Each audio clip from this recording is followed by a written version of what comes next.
But let's talk about the Cowboys. In the early days, again, land was relatively worthless. There was land everywhere. There weren't enough people to occupy the land. The wealth was in cattle. And so it wasn't so much about controlling land, it was about controlling cattle. And so you bought heads of cattle, that's cows, and you branded them with your brand to make sure you knew everybody knew they were yours, and then you just let them go. And then every year you would round them up, take the ones that were ready to be slaughtered for meat, and you would sell those, and then the rest you would just keep living out there. This did not require a whole lot of labor, and it certainly didn't require land ownership. You just let them graze wherever they went.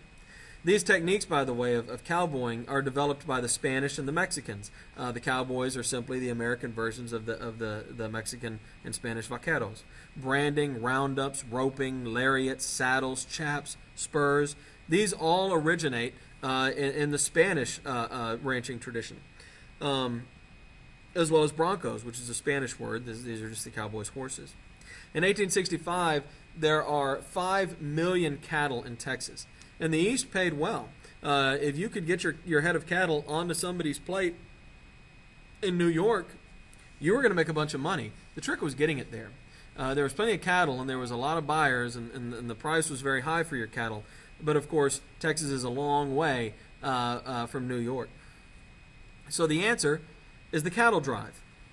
In 1866, a group of ranchers in South Texas combined a herd of 260,000, and they drove it from South Texas in one big group with a whole bunch of cowboys to Sedalia, Missouri.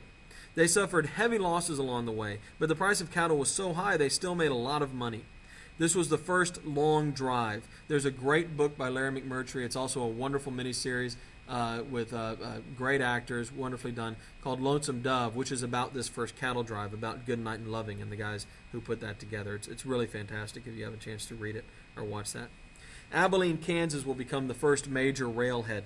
And as the railroad moves west, so does the railhead, because of course the closer the railroad gets to you, that's where you're gonna go. This first cattle drive here goes to Sedalia. And then you'll notice they keep going progressively further west because it's more convenient.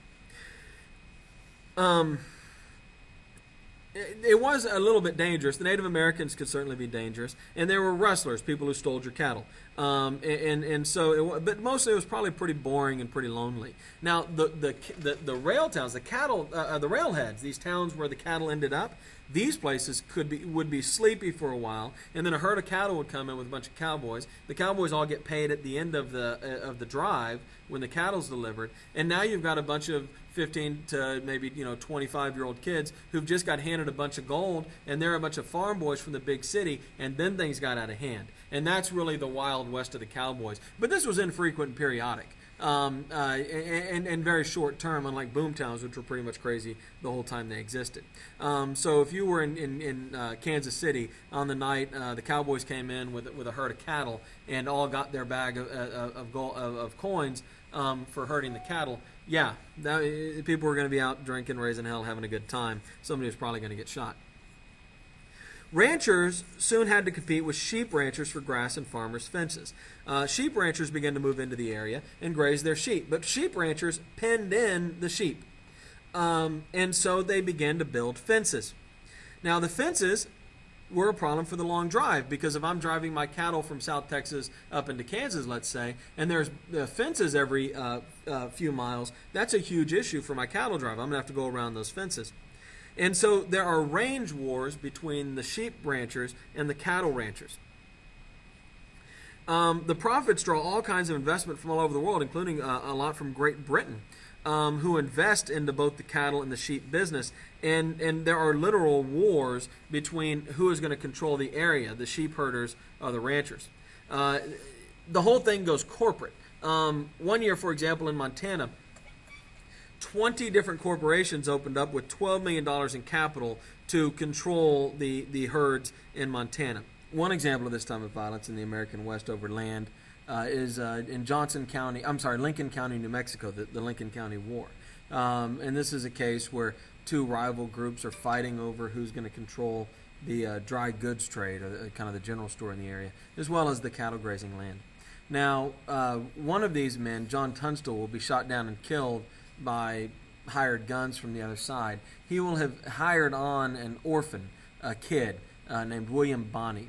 who will go on a killing spree of the other side. This is Billy the Kid. This is who Billy the Kid is. He runs around central, southeastern New Mexico, murdering people until he himself is shot and killed by a hired gun who's been turned into the sheriff named Pat Garrett. But that's who Billy the Kid is. That's an example of this fighting over land in the American West. Anyway, the expansion of cattle ranching and sheep herding leads to overgrazing. They just simply eat too much of the grass, and it is unable to rebound, and so there's less and less food available. Then the winters of 1885 through 1887 are extremely severe, very cold, combined with incredibly hot winters, and hundreds of thousands of cattle will die because of the weather. This will wipe out fortunes in cattle, destroy large corporations, and officially bring an end to the long drives.